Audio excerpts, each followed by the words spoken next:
बच्चों, जो आज हम क्वेश्चन आंसर लेके आए हैं ये 6th क्लास का भूगोल का सेकंड चैप्टर है, अक्षांश और देशांतर। ठीक है, तो आज हम इसका ग्लोब, अक्षांश और देशांतर, तो आज हम इसके क्वेश्चन आंसर करेंगे। तो पहला क्वेश्चन दिया हुआ है कि ग्लोब क्या है। उत्तर है, ग्लोब पृथ्वी का लघु मॉडल होता है, यानी कि छोटा मॉडल होता है जिस पर पृथ्वी के विभिन्न देशों, महासागरों और महाद्वीप आदि की स्थिति दिखाती है। ठीक है, ग्लोब पे क्या होता है कि ये सारी चीज़ें इसमें दिखाई जाती है और यह पृथ्वी की आकृति के सही रूप को दर्शाने का आसान तरीका है। यानी कि आपको किसी भी क्लास में जाके समझाना तो ग्लोब की पृथ्वी कैसी है और उस पर जो महाद्वीप, महासागर हैं वो उनकी स्थिति दर्शाने के लिए इस ग्लोब का प्रयोग किया जाता है। तो ये इसका आंसर है। सेकंड क्वेश्चन कह रहा है कि अक्षांश क्या होते हैं। ठीक है, तो सेकंड क्वेश्चन में देखते हैं। अक्षांश वे काल्पनिक रेखाएं हैं। काल्पनिक रेखाओं से का मतलब यहाँ पर ये है कि बच्चों, ये जो रेखाएं होती हैं ये सिर्फ आपको बुक्स में मिलेंगी और ये पृथ्वी को समझने के लिए ये रेखाएं डली होती हैं। ठीक है, तो आंसर इसमें देख लेते हैं। अक्षांश एक काल्पनिक रेखाएं हैं जो पृथ्वी के पूर्व से पश्चिम की ओर की दिशा में खींची जाती है। ठीक है, और इसमें जो भूमध्य रेखा है वो समांतर होती है। भूमध्य रेखा को जीरो अक्षांश कहा जाता है। जो भूमध्य रेखा है वो, देखिए मैं आपको एक डायग्राम के माध्यम से इसको समझा देता हूँ। जैसे कि ये पृथ्वी है और ये जीरो अक्षांश ये है। ठीक है, और जो पूर्व से पश्चिम की ओर, यानी कि ऐसे जो लाइनें इस पर डली होती हैं उसको क्या बोलते हैं? अक्षांश बोलते हैं। देखिए, जैसे अब पृथ्वी देखेंगे तो पृथ्वी में आप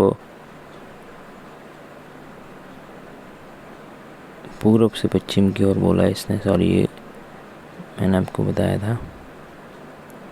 ठीक है ना, ये लाइनें डली होती हैं।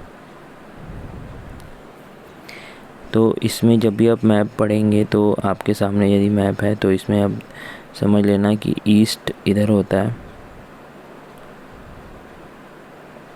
वेस्ट, नॉर्थ और साउथ इधर। ठीक है, तो इस तरह की ये स्थिति होती है।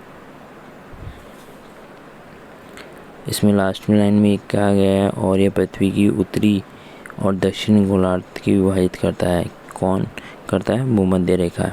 ठीक है, जो कि जीरो अक्षांश पे होती है। तो नोट डाउन कीजिए इनको, क्वेश्चन को।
इसमें देखिए क्वेश्चन नंबर 3, देखिए क्या कह रहा है कि भूमध्य रेखा का क्या महत्व होता है। और फोर्थ क्वेश्चन है, देशांतर क्या होते हैं। अक्षांश और देशांतर रेखाएं किस प्रकार उपयोगी हैं। क्वेश्चन नंबर 5 में कह रहा है ये। तो क्वेश्चन नंबर 3 समझ लेते हैं, भूमध्य रेखा क्या महत्व है। जो भूमध्य रेखा है वो पृथ्वी को सबसे महत्वपूर्ण अक्षांश होता है, जो ठीक है, जो पृथ्वी के उत्तरी और दक्षिण गोलार्ध को विभाजित करता है। यानी कि मैं आपको एक डायग्राम के माध्यम से समझा देता हूँ। जैसे कि ये पृथ्वी है, ये जीरो अक्षांश है, ऊपर उत्तरी अक्षांश हो गया, उत्तरी गोलार्ध हो गया, सॉरी, यहाँ पर, और नीचे दक्षिणी। ठीक है। तो ये जो जीरो अक्षांश है पृथ्वी को 2 बराबर भागों में विभाजित करती है। यह पृथ्वी की सबसे लंबी अक्षांश रेखा होती है। इसका अक्षांश 0 होता है, यानी कि अब ये 0 अक्षांश पे होती है। ठीक है, अगला क्वेश्चन देखते हैं। अगला क्वेश्चन कह रहा है देशांतर क्या होते हैं। देखिए, ये भी एक काल्पनिक रेखाएं होती हैं। मैंने आपको पहले ही बताया था अक्षांश की तरह ये भी आपको सिर्फ बुक्स में मिलेंगी, रियल में ये नहीं है। ठीक है, ये सिर्फ इसको पृथ्वी को समझने के लिए बुकों में दी जाती है, ताकि सबको अच्छे से समझ में आ जाए कि पृथ्वी किधर से कैसे घूमती है। तो जल्दी से इनको नोट डाउन कीजिए।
Question number 5, question number 6, question number 7 ये आपकी स्क्रीन पे है, जल्दी से नोट डाउन कीजिए।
क्वेश्चन नंबर 8, 9, 10 देखिए। क्वेश्चन नंबर 8 में कह रहा है अक्षांश रेखाओं की संख्या कितनी होती है, तो ये 180 होती है। ठीक है, जिसमें कि 90 रेखाएं भूमध्य रेखा के उत्तर और 90 रेखाएं भूमध्य रेखा के दक्षिण में होती है। क्वेश्चन नंबर 9 कह रहा है ध्रुव पर अक्षांश और देशांतर रेखाएं कैसी होती हैं। तो ध्रुव पर जो सभी देशांतर रेखाएं मिल जाती हैं, वहाँ पर अक्षांश रेखाएं केवल एक बिंदु के रूप में होती हैं, जिन्हें उत्तरी और दक्षिण ध्रुव कहा जाता है। ठीक है, क्वेश्चन नंबर 10 देखिए। अक्षांश रेखाओं की प्रमुख विशेषताएं इसमें आपसे पूछी गई हैं, तो जल्दी से इनको नोट कीजिए।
ये अक्षांश रेखाएं की प्रमुख विशेषताएं हैं, जल्दी से नोट कीजिए 5 विशेषताएं।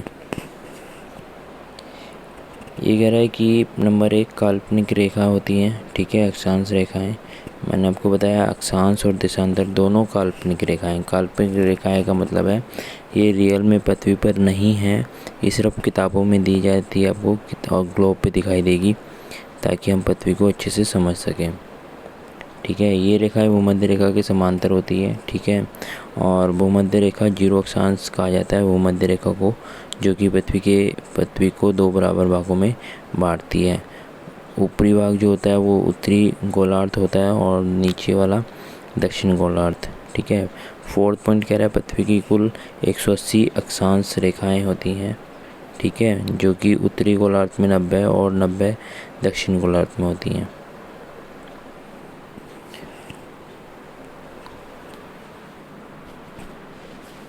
तो ये था आपका 10वां क्वेश्चन। 11वां क्वेश्चन देखिए, नीचे कह रहा है देशांत रेखा। अभी तो अक्षांश की हमने प्रमुख विशेषताएं पढ़ी थी, अब नेक्स्ट क्वेश्चन में देशांतर रेखाओं की प्रमुख विशेषताएं हम देखेंगे।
तो आइए देखते हैं देशांतर की प्रमुख विशेषताएं। नंबर 1 है ये काल्पनिक रेखाएं हैं जो पृथ्वी के उत्तरी से दक्षिण ध्रुव तक खींची होती हैं, ठीक है, देशांतर। और जो अक्षांश थी वो पूर्व से पश्चिम की ओर, ठीक है। ये अब हम देशांतर के बारे में पढ़ रहे हैं।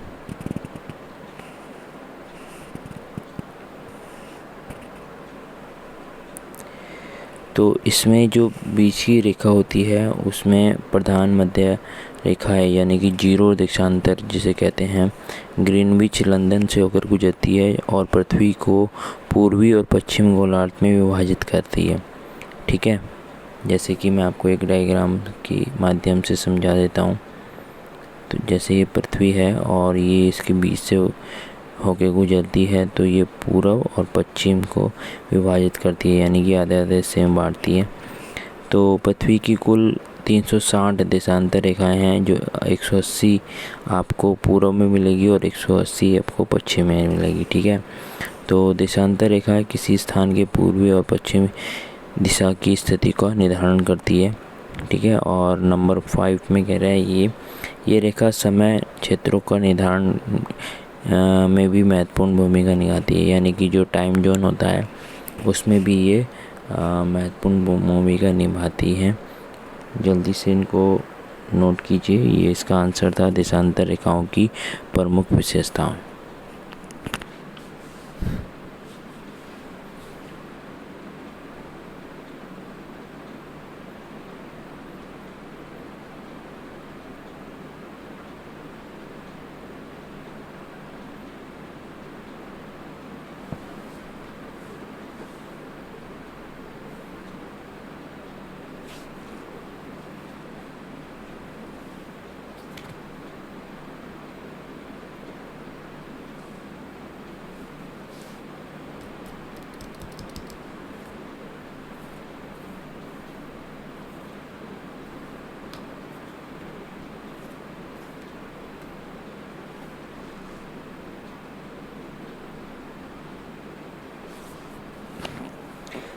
क्वेश्चन नंबर 5 में कर्क रेखा और मकर रेखा का क्या महत्व है ये बताया गया है।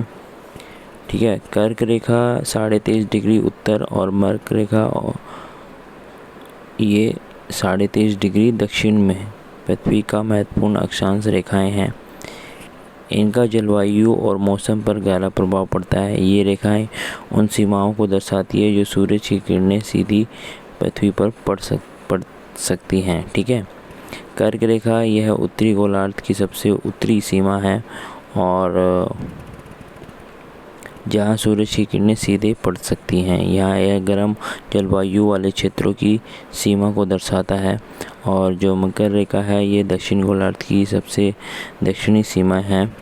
ठीक है, और ये जो है जहाँ सूरज की किरणें सीधे पड़ सकती है, यह एक गर्म जलवायु वाला क्षेत्र सीमा को दर्शाती है। देखिए, मैं एक डायग्राम के माध्यम से आपको ये समझा देता हूँ ये कहाँ पर होती है पृथ्वी के।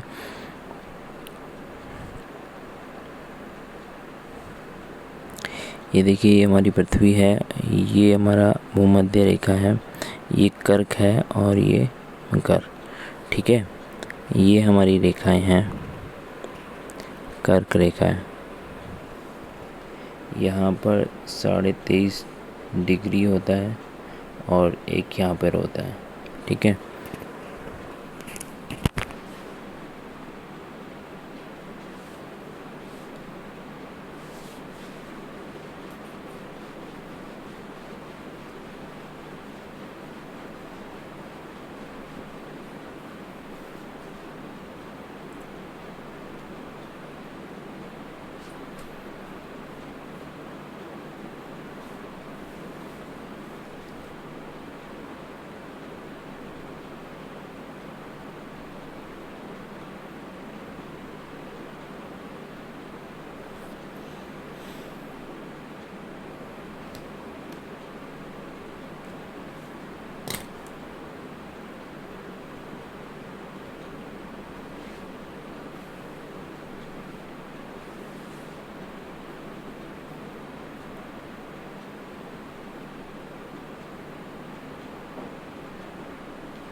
क्वेश्चन नंबर 6 देखते हैं, ये है।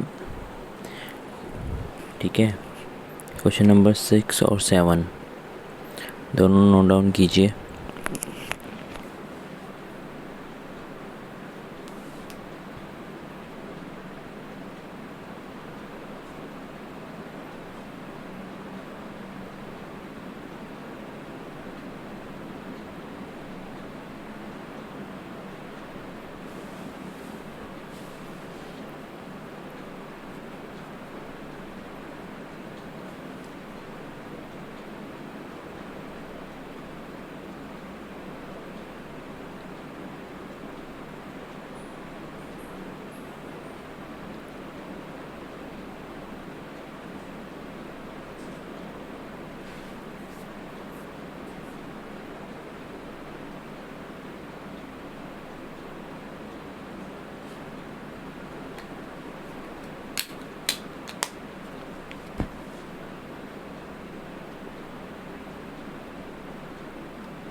तो बच्चों ये था ज्योग्राफी का 6th क्लास का सेकंड चैप्टर, जिसके आज अपने क्वेश्चन आंसर देखे। ठीक है, थैंक यू।